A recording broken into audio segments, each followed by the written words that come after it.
7 profecias de Jesus estão se cumprindo diante de nossos olhos, e muitos as ignoram. De guerras e rumores de guerras que abalam nações, ao aumento de terremotos em vários lugares, a proliferação de falsos cristos e falsos profetas, o arrefecimento do amor e a crescente confusão espiritual indicam que as palavras de Jesus já não pertencem apenas ao futuro. Elas estão acontecendo agora. Diante desse cenário, surge uma questão que não podemos ignorar. Esses sinais são evidência de que Jesus está voltando em breve? Amados irmãos e irmãs, neste vídeo analisaremos cada uma dessas profecias e veremos como elas estão se cumprindo diante de nossos olhos, confirmando que o mundo caminha para um momento decisivo na história. Convido vocês a ficarem até o final, porque a última profecia está se cumprindo com uma clareza alarmante, e muito poucos estão prestando atenção. Antes de prosseguirmos, diga-nos: você acha que estamos vivendo os últimos tempos preditos por Jesus? Deixe seu comentário, é muito importante para nós. Vamos começar.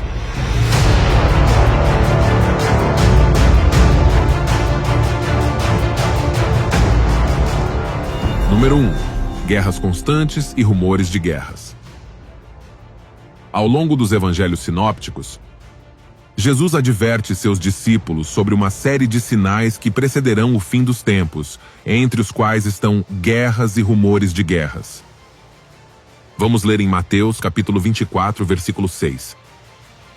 Vocês ouvirão falar de guerras e rumores de guerras. Cuidado para não se perturbarem, pois é necessário que tudo isso aconteça, mas ainda não é o fim. Essas palavras de Jesus são ao mesmo tempo perturbadoras e esclarecedoras. Elas revelam a inevitabilidade do conflito como parte de um prelúdio para um tempo de aflição e julgamento.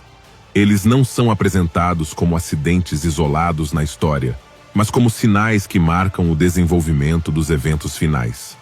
A referência a guerras e rumores de guerras sugere um estado constante de tensão, conflito e instabilidade no mundo. Esse fenômeno acompanha a humanidade desde seus primórdios. Mas Jesus aponta isso como uma característica definidora dos últimos tempos. Num mundo marcado pela violência, instabilidade e medo coletivo, este alerta ressoa com particular força na nossa geração. Amados irmãos e irmãs, cada um de nós, mesmo que não estejamos diretamente envolvidos em um conflito armado, está plenamente consciente da realidade da guerra e de como esta profecia de Jesus está se cumprindo. Vamos considerar Israel, Palestina, Líbia, Síria, Sudão, Iraque, Iêmen, Irã, Afeganistão, Somália, Rússia, Ucrânia e muitos outros. Talvez algumas pessoas não consigam localizar esses países em um mapa. Mas há uma coisa que todos sabemos que elas têm em comum: a guerra. A guerra é terrível e devastadora. Deixa um rastro de dor, destruição, famílias desfeitas e gerações marcadas pelo sofrimento.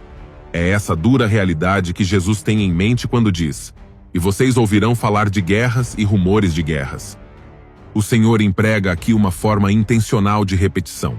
Primeiro, ele menciona guerras, isto é, conflitos abertos e visíveis. Depois, fala de rumores de guerras, aqueles conflitos que ainda não eclodiram.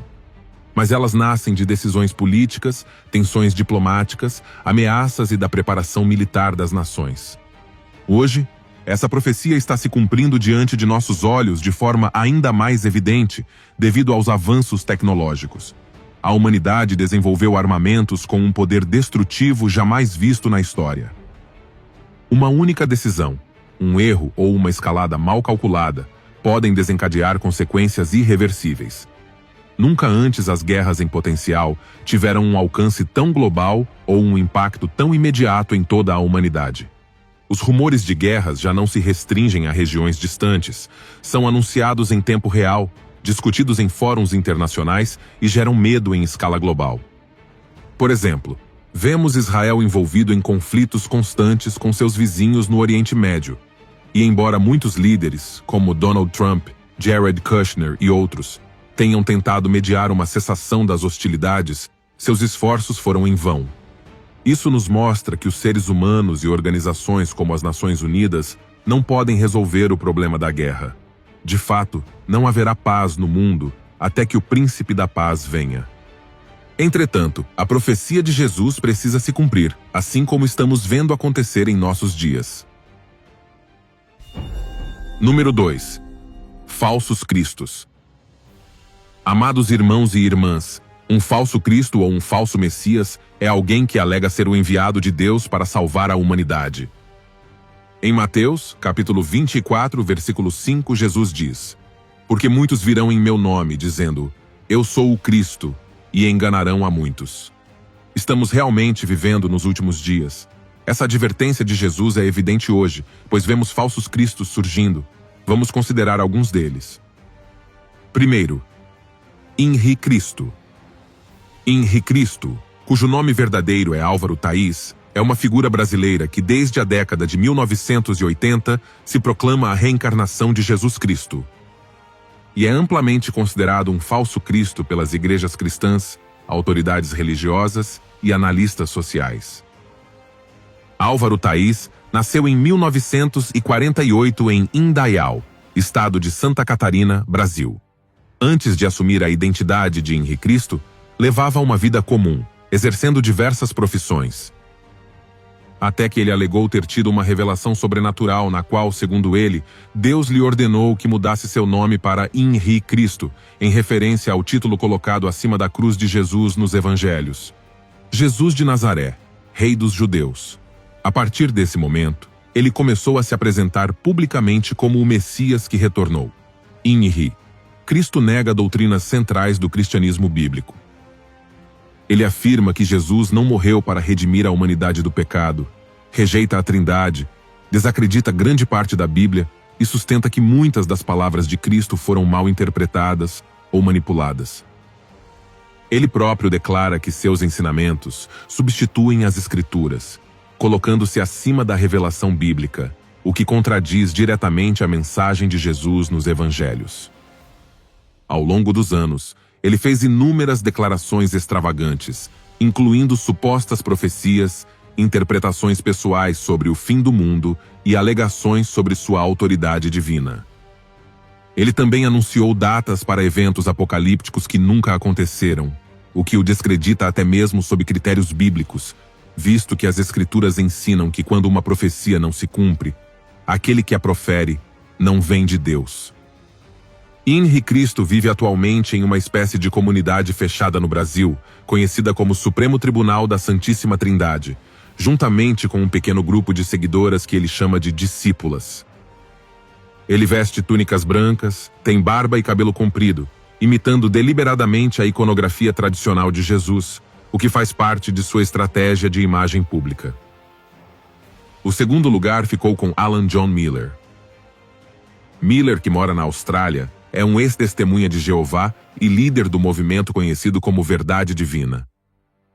Ele afirma ser a reencarnação de Jesus Cristo e diz que espalha mensagens que chama de Verdade Divina. Ele realiza uma série de seminários sobre esse tema e utiliza diversos meios de comunicação, principalmente a internet. Vive com Maria Suzanne Luck, que, segundo ele, é o retorno de Maria Madalena à Terra. O terceiro lugar foi para José Luiz de Jesus Miranda. José Luiz de Jesus Miranda foi um pregador religioso e empresário porto-riquenho, radicado em Miami, Estados Unidos. Ele era conhecido pelos pseudônimos de Apóstolo, Doutor, Papai, Deus e, principalmente, Jesus Cristo Homem. Miranda foi o fundador e líder do Growing in Grace, registrado como Growing in Grace International Ministry, com sede em Miami, Flórida. Ele afirmava ser tanto o Jesus Cristo ressuscitado quanto o Anticristo, e exibia uma tatuagem com o número 666 no antebraço. Ele se autodenominava Homem Jesus Cristo. Aqueles que acreditam em Miranda celebram o Natal em 22 de abril, pois essa é a data de seu nascimento. Portanto, eles sustentam que esta é a data verdadeira do Natal. Miranda anunciou que passaria por uma grande transformação em 2012, tornando-se imortal. No entanto, ela faleceu em 2013. Apesar disso, seu legado permaneceu com seus seguidores, que possuíam 710 centros de atendimento em 25 países. Amados irmãos e irmãs, existem muitos outros nomes de pessoas que afirmam ser Jesus, mas jamais conseguiríamos listá-los todos. Portanto, destacaremos apenas alguns. Esses casos nos mostram que as palavras de Jesus estão se cumprindo de forma clara e evidente diante de nossos olhos. Número 3. Falsos profetas que enganarão muitos. Para entender este aviso de Jesus, vamos ler Mateus capítulo 24, versículo 11. E surgirão muitos falsos profetas e enganarão a muitos. Os falsos profetas não são um fenômeno novo. Eles foram um problema constante ao longo do Antigo Testamento. Aqueles que afirmavam falar em nome de Deus sem terem sido enviados por ele, precisavam ser firmemente confrontados e até mesmo severamente punidos, porque sua influência causava profundo dano à vida espiritual do povo. No entanto, as pessoas raramente tinham coragem de confrontá-los, e como resultado, eles se multiplicaram, trazendo confusão, apostasia e desastre espiritual. Da mesma forma, Jesus adverte que nos últimos tempos, muitos falsos profetas surgirão e enganarão muitos. Isso não é uma possibilidade remota, mas uma realidade predita pelo próprio Senhor. Essa palavra encontra um cumprimento claro e profundo em nossos dias. Vivemos numa época em que as vozes religiosas se multiplicaram, mas em que a verdade bíblica foi relativizada. Nunca antes houve tantas mensagens espirituais, tantas supostas revelações, novas interpretações e figuras carismáticas que afirmam falar em nome de Deus, mas que não permanecem fiéis ao testemunho completo das Escrituras. Jesus advertiu que esses falsos profetas não viriam negando a Deus abertamente, mas se apresentariam com uma aparência de verdade. Eles usam linguagem bíblica, falando de amor, paz e prosperidade. Mas eles esvaziam a mensagem do arrependimento, da cruz e da santidade. Hoje vemos líderes que se proclamam ungidos especiais, apóstolos exclusivos ou profetas com autoridade superior, desviando a atenção de Cristo para si mesmos. Essas figuras atraem multidões porque oferecem soluções rápidas, promessas terrenas, sucesso material e bem-estar emocional. O mais alarmante é que muitos deles são amplamente conhecidos em todo o mundo e têm milhões de seguidores.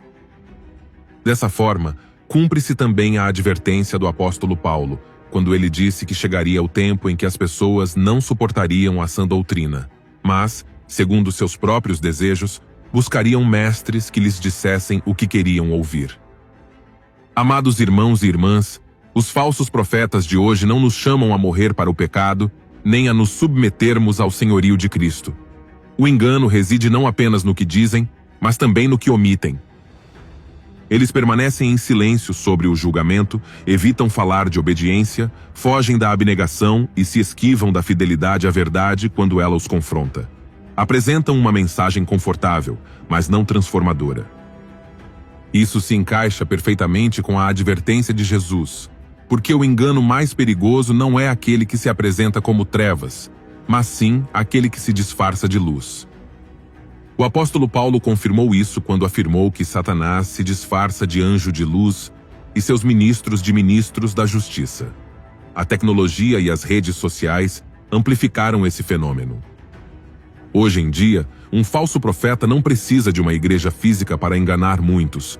Uma tela, uma plateia enorme e retórica emotiva são suficientes. Pessoas sem uma base bíblica sólida podem ser facilmente influenciadas por palavras eloquentes, testemunhos chocantes ou supostos milagres, sem discernir se a mensagem realmente glorifica a Cristo ou exalta o homem. Jesus não disse que enganariam alguns, mas muitos, e é exatamente isso que vemos. Contudo, a advertência de Jesus não tinha a intenção de incutir medo, mas discernimento. Ele chamou seus discípulos a serem vigilantes, a permanecerem firmes na verdade e a não se deixarem influenciar por qualquer vento de doutrina. Em meio a esse cumprimento profético, a responsabilidade do crente é retornar constantemente às Escrituras, provar os Espíritos, examinar os frutos e manter os olhos em Cristo, não nos homens. Número 4. Fome e terremotos. Vamos ler Mateus capítulo 24, versículo 7. Haverá fomes, pestes e terremotos em vários lugares. Amados irmãos e irmãs, quando Jesus falou de fome, ele não se referia apenas à escassez ocasional de alimentos, Mas há uma condição que atingiria nações inteiras e afetaria milhões de pessoas de forma prolongada. A fome sempre existiu, mas em nossos dias, ela se manifesta com uma magnitude e persistência que confirmam as palavras do Senhor. A África é um dos exemplos mais visíveis. Regiões como o Chifre da África sofrem há anos com secas extremas, colapsos agrícolas e conflitos armados que deixaram milhões de pessoas sem acesso básico a alimentos. Países como a Somália, a Etiópia e o Sudão do Sul enfrentam crises humanitárias onde crianças morrem de desnutrição e famílias inteiras dependem de ajuda internacional para sobreviver. Mas a fome não se limita à África. Na Ásia, nações como o Iêmen foram devastadas pela guerra, causando uma das piores crises alimentares do mundo moderno. Na América Latina, países como a Venezuela sofreram um colapso econômico que levou à escassez generalizada de alimentos, afetando milhões de pessoas. Juntamente com a fome, Jesus falou de terremotos em diferentes lugares, e esse sinal também está se cumprindo claramente em nossa geração. O Haiti é um exemplo doloroso. Em 12 de janeiro de 2010, um terremoto devastador destruiu grande parte do país, deixando centenas de milhares de mortos, cidades em ruínas e uma nação já vulnerável mergulhada em uma crise ainda maior. O Japão é outro exemplo impressionante.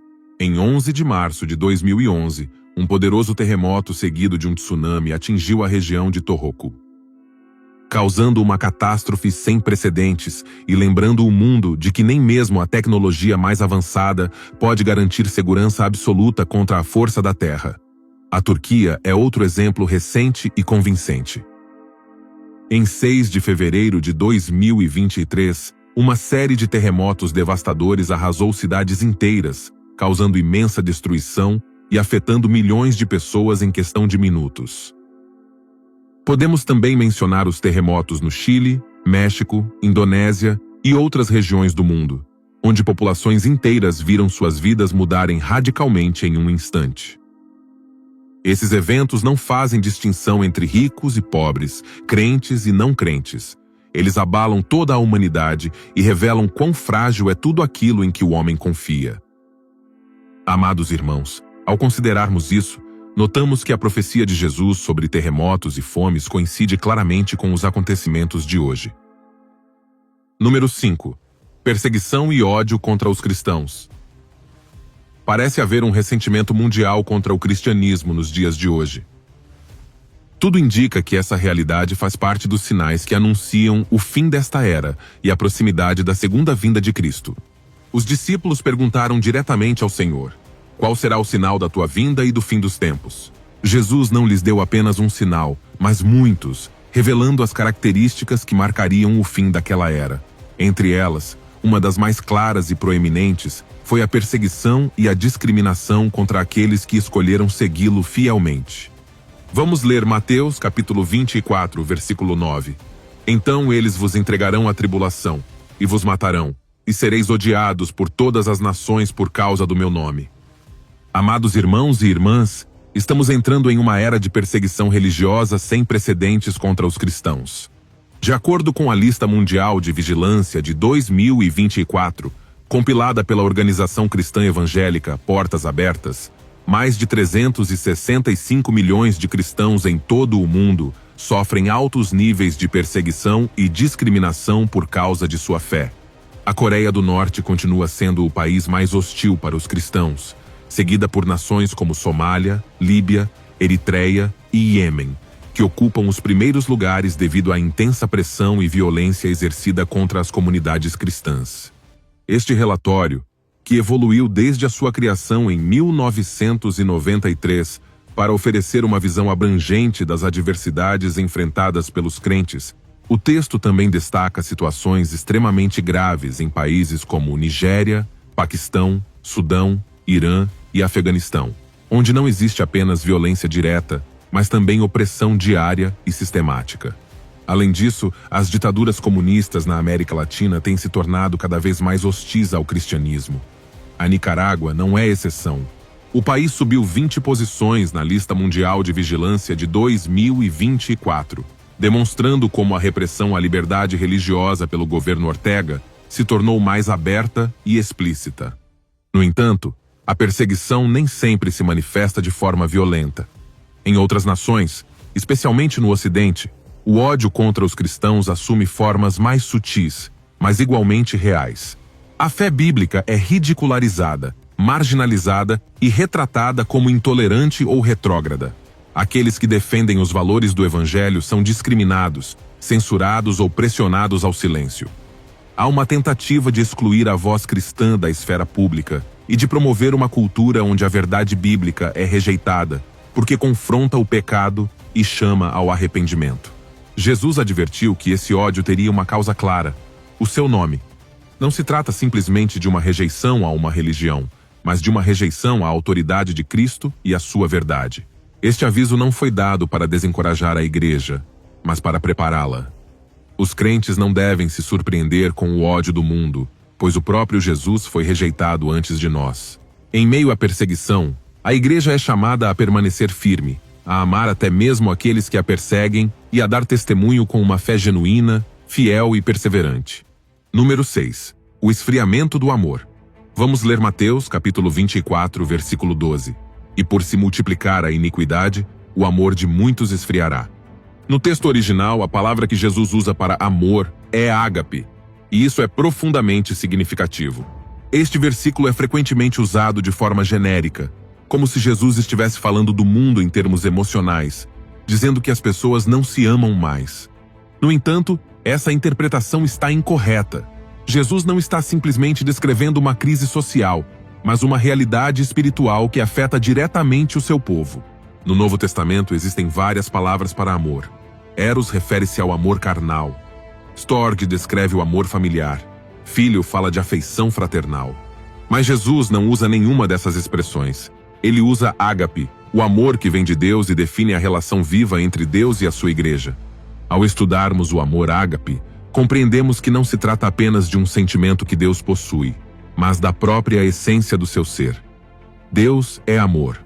O ágape define a sua natureza e a sua maneira de se relacionar com os outros. Portanto, quando Jesus diz que o amor esfriará, ele está dizendo que o relacionamento de muitos dentro da igreja com Deus esfriará como consequência do aumento do mal. Esse arrefecimento é claramente evidente hoje no corpo de Cristo. É visto em igrejas divididas, onde o amor foi substituído por contendas e rivalidades.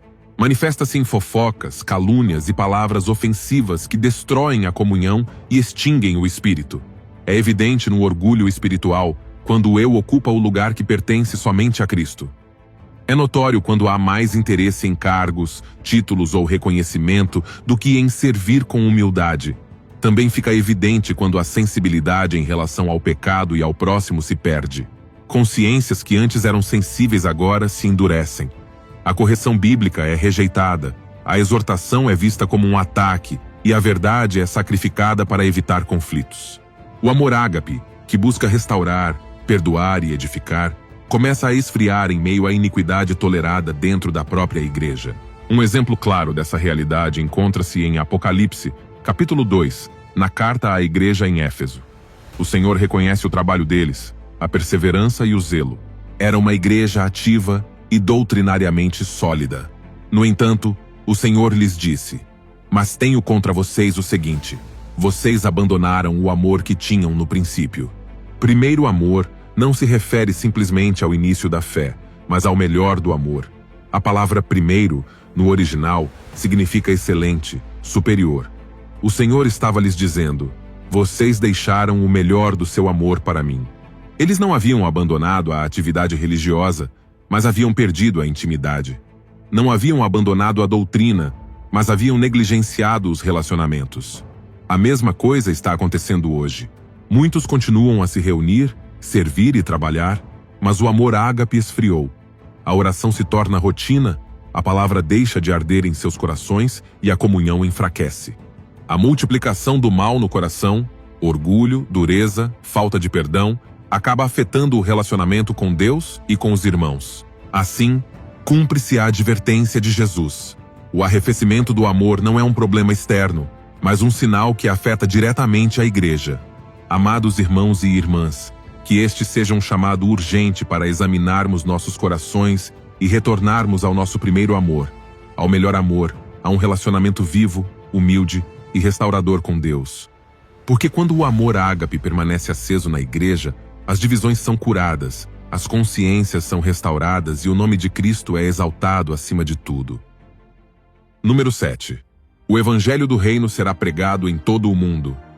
Em Mateus, capítulo 24, os discípulos de Jesus Cristo perguntaram-lhe sobre os sinais de seu retorno. Jesus respondeu mencionando vários sinais, e um dos mais importantes encontra-se no versículo 14, onde diz: "E este Evangelho do Reino será pregado em todo o mundo como testemunho a todas as nações, e então virá o fim." O Evangelho é a boa notícia do reino vindouro de Deus. Essa mensagem não poderia ter sido pregada em escala global sem dois elementos fundamentais: a Bíblia e a liberdade religiosa. Ambos começaram a ficar disponíveis gradualmente a partir do século XVI, especialmente com o surgimento dos povos de língua inglesa e a expansão da imprensa, a tradução das escrituras e o trabalho missionário. No entanto, foi somente após a Segunda Guerra Mundial, e graças aos avanços tecnológicos como o rádio, a televisão e outros meios de comunicação de massa, que se tornou possível alcançar centenas de milhões de pessoas com a mensagem bíblica. Esses meios de comunicação abriram uma porta sem precedentes para a proclamação do Evangelho em diferentes línguas e culturas. Mesmo assim, durante grande parte dos últimos 50 anos, não foi possível alcançar todas as nações. Muitos países sob regimes comunistas não permitiam a liberdade religiosa. A China, que possui uma parcela significativa da população mundial, ainda mantém fortes restrições. Outras nações tentaram suprimir a disseminação das verdades bíblicas e até mesmo a posse da Bíblia. Em diversos países de maioria muçulmana, a liberdade religiosa não existe e, em alguns casos, as pessoas chegam a ser condenadas à pena de morte por mudarem de fé. No entanto, o surgimento da internet transformou profundamente esse cenário. Ao contrário de outras mídias, é muito mais difícil para os governos controlá-la. Por meio de plataformas digitais, transmissões, redes sociais e conteúdo bíblico online, a mensagem do Evangelho do Reino continua a se espalhar por todo o mundo. Este trabalho continuará avançando até que Deus determine que seu propósito foi cumprido e que chegou o momento certo para que os eventos finais ocorram. Amados irmãos e irmãs, esta é mais uma profecia que só poderia se cumprir nestes últimos tempos, e estamos testemunhando seu cumprimento. E se somos testemunhas, também somos chamados a participar desta profecia, proclamando o Evangelho ao maior número possível de pessoas. Essa mesma coisa foi ordenada pelo Senhor em Marcos, capítulo 16, versículo 15, quando ele disse: "Ide por todo o mundo e pregai o Evangelho a toda criatura." Não há dúvida de que temos diante de nós uma missão fundamental que a Igreja deve cumprir neste tempo, até o momento em que lhe for tirada. Assim, ao vermos as profecias de Jesus se cumprirem diante de nossos olhos, que isso não nos leve à passividade, mas nos impulsione a pregar o Evangelho com maior urgência, para que muitas almas sejam alcançadas e salvas. E assim chegamos ao fim deste vídeo. Agradeço de coração por me acompanharem até o final. Se este conteúdo foi uma bênção para você, por favor, apoie-nos curtindo e se inscrevendo no canal. Nos vemos no próximo vídeo. Que Deus te abençoe.